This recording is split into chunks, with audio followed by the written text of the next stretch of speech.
This is Sunny. And I'm Brad. And we are the Two-Faced Detectives. And today we're going to be analyzing a video from Steve Noviello out of Dallas, Texas. He works for Fox 4 news station down there. He's a consumer reporter.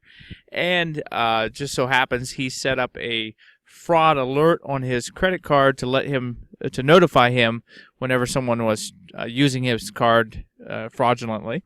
And just so happened he got a notification, and he telling him that someone was using his credit card to check in at a hotel.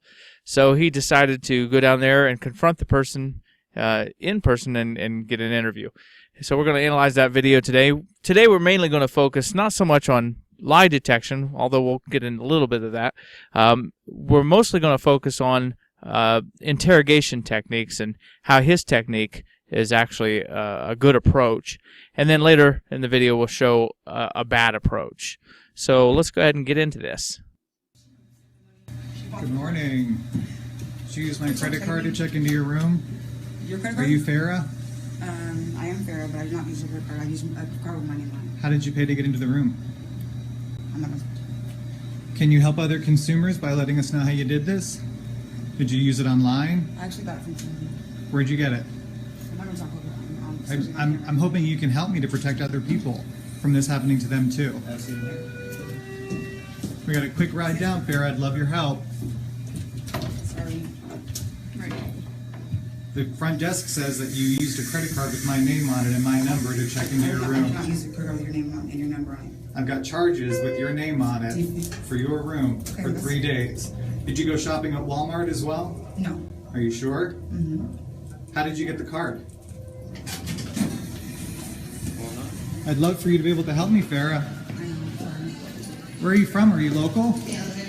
You picked the wrong guy. Oh, really? I didn't pick you. That's what's crazy. Who did? Who picked me, Farah? I just made bad choices over there. That's not Okay, you know what? We all have, and I totally get that. I appreciate your apology, and I'm just hoping you might be able to help me with some information so we can help other people for this not to happen to other people. I will help you. I'm not doing it again. Okay, I'm going to come and make a request to visit you after you get arrested, and we can talk, okay? All right, I appreciate it. You have yourself a good day. Okay, first of all, you'll notice that he starts off the conversation with a polite greeting. Good morning. Did you use my credit card to check into your room? Your credit Are card? you Farah? Okay, did you notice the fact that she repeated or was parroting what he just said? Did you use my credit card to check into your room? Your credit card? Use my credit card to check into your room? Your credit Are card? you Farah? Liars tend to do this in order to buy themselves a little bit of time.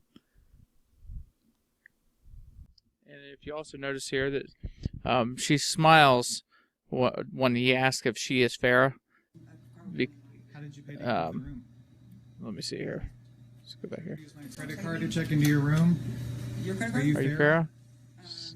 See, she's got a little smile on her face because you could say it's like a duping delight or something, but she knows she's busted. So I guess it wouldn't be duping delight, but she knows she's busted. She also fails to use contractions here. She said, "I did not use your credit card." Liars tend to shy away from contractions. So she's, instead of saying "I didn't," she said "I did not." So that's something you want to pay attention for. How did you pay to get into the room? Use my credit card to check into your room? Your credit Are card? you Farah? I am Farah, but I do not use a credit card. I use a card with my name on it. How did Okay, you pay so to get into the room? and then notice she focused on the truth in her statement. She said, "I used a card with my name on it," because it's easier to tell the truth than to tell a lie. And now that's an unusual statement. We wouldn't expect that statement from her. And she should have said something like, "I used my card," as opposed to, "I used a card with my name on it." So she was stressing the fact that the card had her name on it, which is true. And so she was adding too much detail. Can you help other consumers by letting us know how you did this? Now notice there that once again he's using a more of a begging tactic. He's being very polite with her, putting her at ease. And I kind of paused it in a bad spot. But yeah, he's being very gentle with her, as opposed to some interrogators, as they're asking, they're very harsh, and they make them put up a wall. Now, although he doesn't get far with her here, it's because she knows the law. She's probably been in trouble with the law before, and she probably knows that anything she says could be held against her. So she's not very open to talk anyway. But his approach is perfect in this way. Did you use it online? I actually got it from Okay, you will notice there that she used a qualifier. Actually, I got it from somebody. You will notice this in liars a lot. They'll use these qualifiers like actually, basically, honestly. So those are just little things to look out for. Doesn't always mean that they're lying, but it's just a hot spot. And then you will also see she kind of does a shoulder shrug. It could be that she was just adjusting herself, but I find it a little peculiar that she was doing it at this point in time. So maybe a shoulder shrug, question mark. Get it. I'm hoping you can help me to protect other people from this happening to them too. We got a quick ride down, Farrah. I'd love your help. Okay, now that's important too, because once again, he said we have a quick ride down. Now, he could have said it's going to be a long ride down, and, making her think that, I'm going to hound you all the way until you give me some answers. But instead, he tried to put her at ease once again by saying, hey, it's a quick ride down. If any bit of help that you can give me, any answers, it would be very helpful. So he's putting her at ease once again. It's too bad that he really, at the end of this video, he tried to get a jailhouse interview with her, but she turned it down. But if he would have, I'm sure he would have gotten further with her at a later time, especially after. If he could speak to her after she'd already been prosecuted, then he would get more out of her, I'm sure. Sorry. Right. The front desk says that you used a credit card with my name on it and my number to check into your room. Not use a credit card with your name on and your number on it. I've got charges.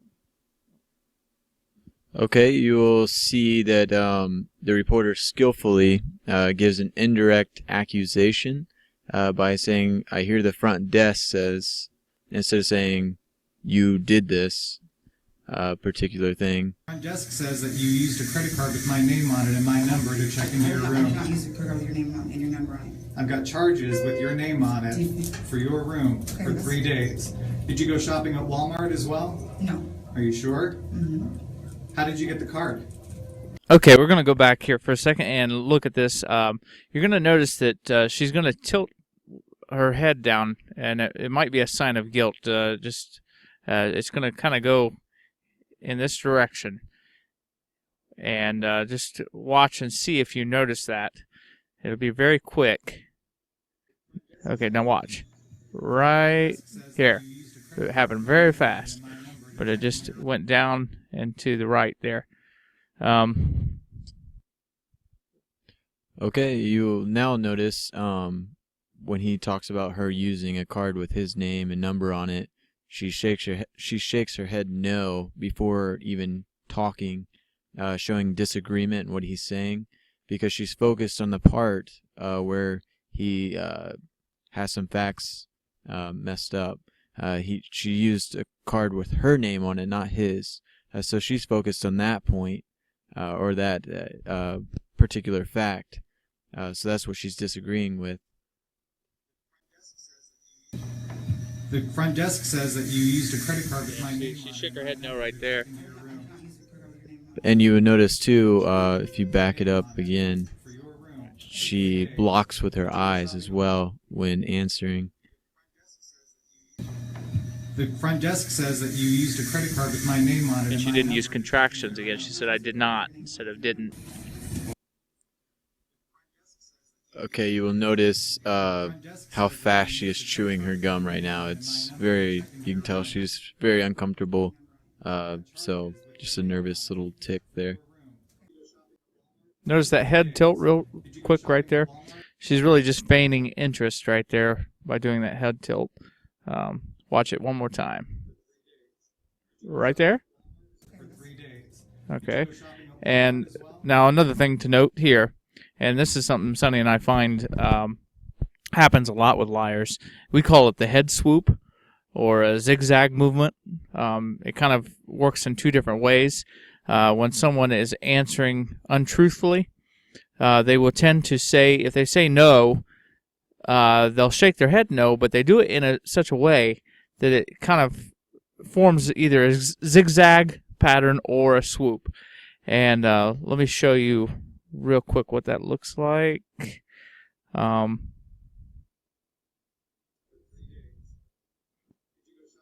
3 days. Right here, where she says no. Watch, it starts, her head kind of goes back and forth in a zigzag, and it starts with her head tilted back, and her head tilts forward as she says no. We'll do that one more time. I'll play it in real time so you can see it.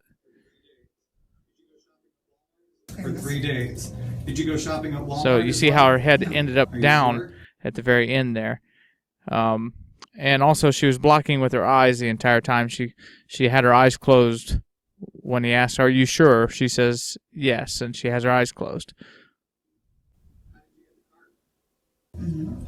How did you get the card? Yeah, I'd be curious to see if she actually did some shopping at Walmart. Where are you from? Are you local? Because she smiles here either in contempt or some type of delight because he thinks that she picked him when maybe she really didn't. Okay. Maybe he You know what? wasn't We like all have, and her mark, so to speak. I don't know what's going on. Hi. Really? I didn't pick you. Huh? That's just crazy. Who did? Who picked me, Farrah? I just made bad choices on her. That's not Okay. Okay, the reporter does a very good job here. Once again, he shows empathy with her. When she says that I've made a lot of bad decisions, he mentioned I have too, we all have. And so very good tactic there that will really elicit more information from her or when you use those type of tactics. And if you actually have watched Dateline NBC, How to Catch a Predator, we found that a lot of times these guilty people will make an excuse for why they do what they do. A lot of the guys on there will say, I've made a lot of mistakes. This is a big mistake I've made. So they kind of are apologizing in a way for what they've done. So just something to look out for. Okay, so now that we've looked at this video and seen some examples of a good interrogation, someone that puts them at ease, tries to make them feel like a friend and try to show understanding, says, I see where you're coming from, you know, I've been there myself. When you do that, you're more likely to elicit a response from them, and they're not going to clam up. But if you come at them, you know, hard from the get-go, most of the time that's just going to make them put up a wall, and they're not going to respond well. So now we're going to look at a video of that exact scenario. Okay, so now we're going to watch a video of an interrogation of a guy named Michael D. Bailey, and he, this is, well, you got two detectives here, a male and a female.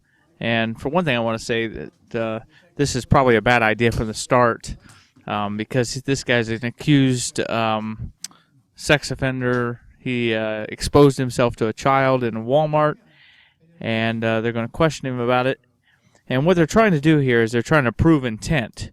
He's not from that area, and they want to prove that he came up to that area with the intent to expose himself. Because if they can prove that, they can get him on higher charges because it was premeditated. So that is their goal, is to try to get it out of him to admit that he came up there with the intention of doing that. Now, where they go wrong, I would say, is for one, they shouldn't have had a woman in there at all. The guy's probably going to be defensive having a woman present because he knows she's going to be judging him more than a man, or that's what he's going to feel. So that was a bad idea in the first place. And then this woman, she's just. I know we both got our own thoughts on this. She definitely spawned from Satan's butthole, if you ask me. Okay. Yeah, she's not very good at interrogating. She starts out offensive right from the get-go. She puts the guy on guard and makes him defensive because she comes at him so hard. So she's a hardliner. Let me go ahead and start with that. We can listen in on it. To the Walmart here, Oops. all the Sorry. There we go. Mr. Bailey, I'm gonna give you some really good advice right now. I've been here at Bullhead PD for 20 years, and I've been a detective for the last 6 years. And it's in your best interest to tell the truth, to take responsibility for your actions, and don't sit here and act like you don't know what's going on. No. You know, because we really don't invite people into Bullhead PD that come to our Walmart and leave without buying anything. We don't have those restrictions that if you come to one of our stores that you have to make a purchase. So I know that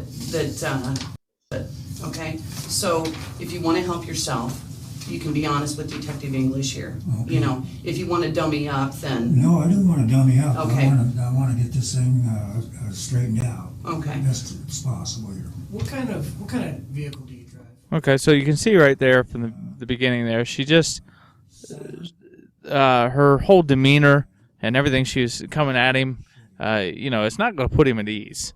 You catch more flies with honey, and they're not going to catch any flies this way. So let's go ahead and move forward in the video.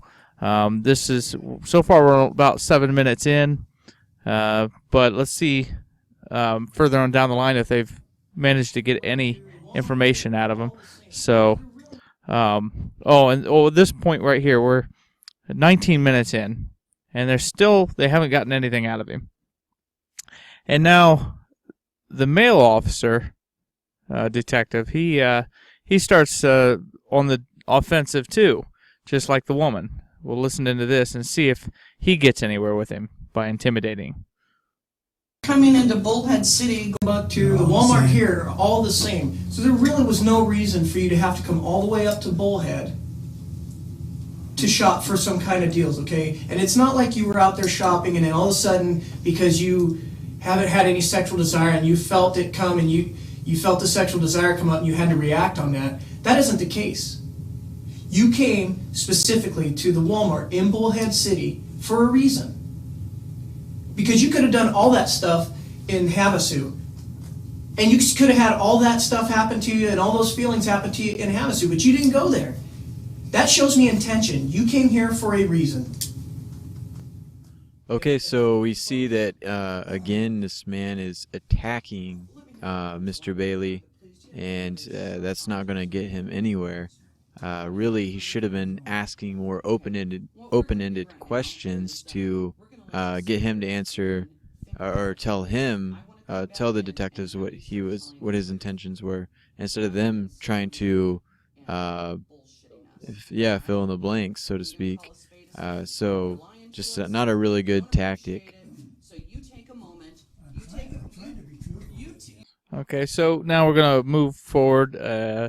This was 20 minutes in now. Let's move up to about 35 minutes, and we'll see that they still have not made any progress. what I'm hearing, Michael, is everything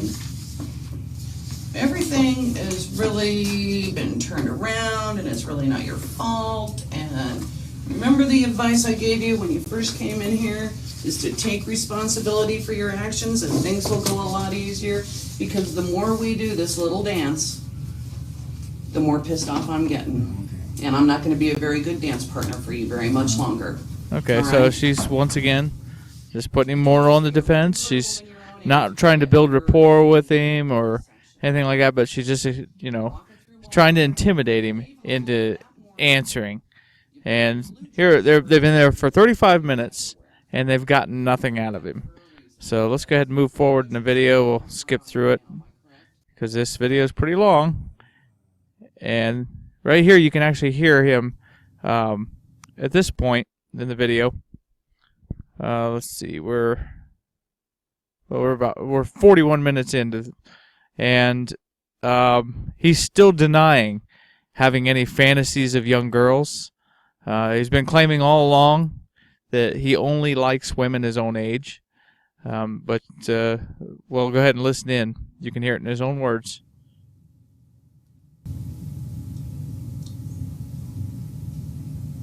Give me a little insight on that. What do you mean? Fascination. Tell me about the fascination. Well, I fantasize different things, and it's not necessarily younger women. It's I can see the way girls look these days.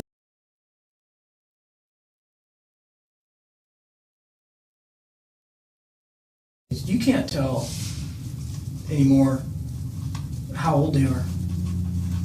Yeah. But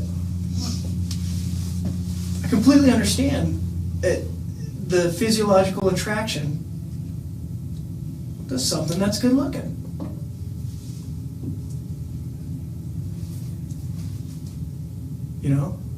So I'm not looking at you like you're a monster. I'm trying to understand what's going on. But in order for me to do that, you have to paint a picture for me. Now, I think we're getting close to the truth. I think there may be something going on with the younger girls. So let's just be honest with that. We're here now. We're here now. Let's deal with this. It's not going away until we deal with it. So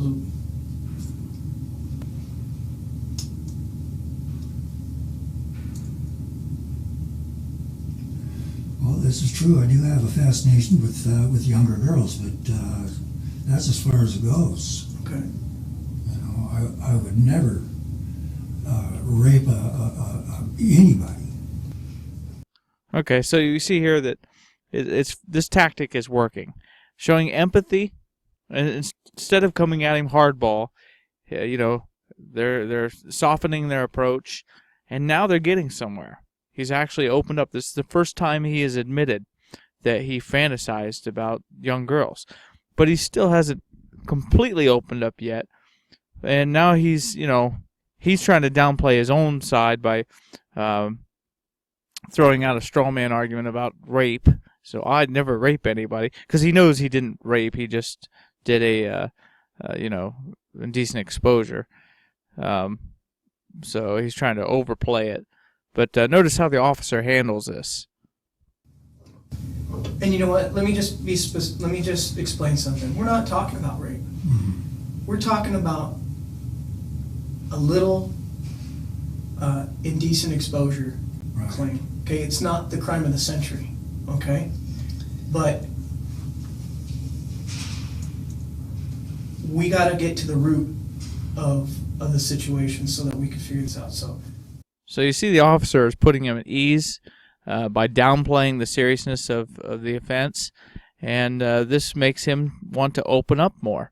So let's see how this approach works as opposed to the tactics they have been using. Tell me about this fascination. I mean, how old are we talking? What's the youngest? What do you mean?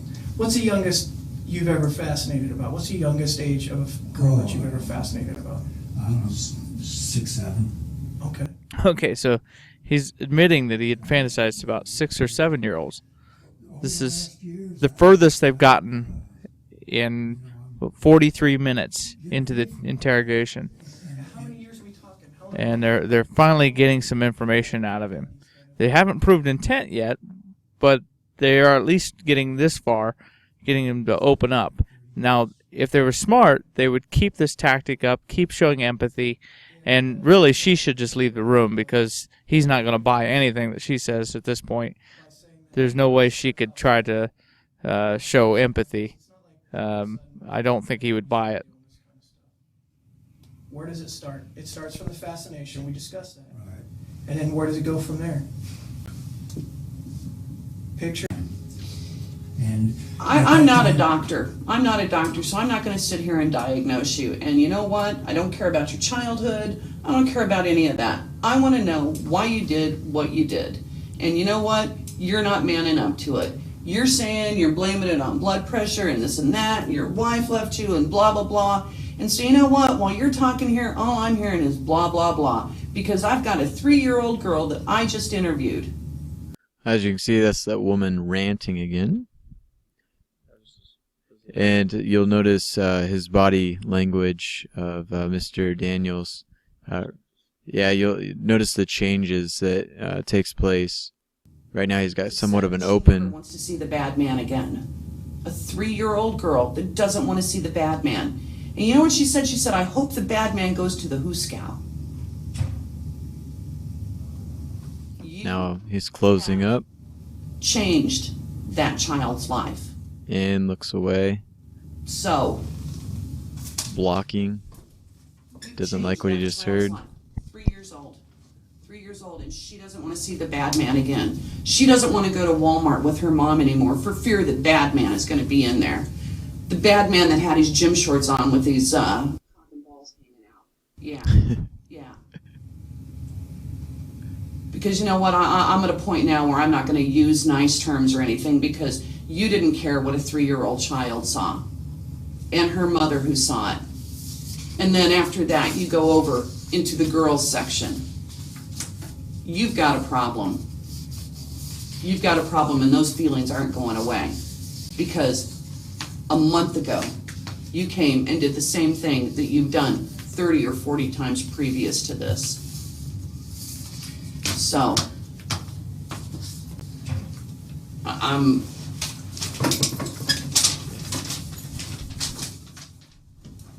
discouraged that you won't take responsibility for your actions. Detective, I don't want to talk to him anymore. Yes, she is leaving. Thank God.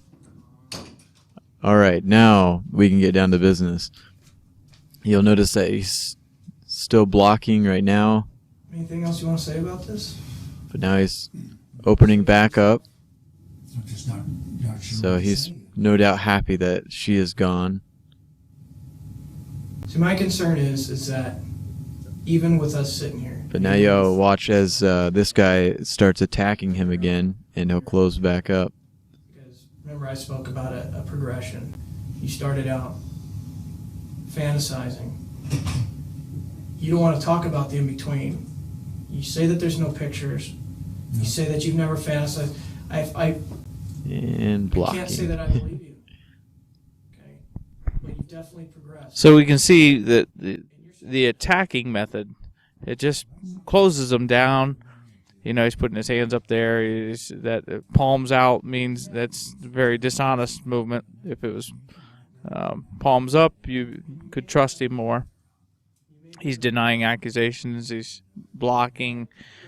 He's shutting down. So obviously the tactics of hardball in most cases is really a bad approach. It's probably better to come in soft, show empathy, and then once you get the information you need, then you can come in hard.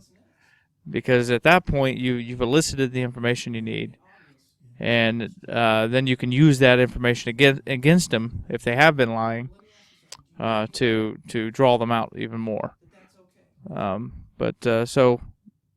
So far we've been able to see a good contrast between a good interrogation versus a bad interrogation, and hopefully that you've learned something from this, and I think that well, that's all we got to say about that, as Forrest Gump would say.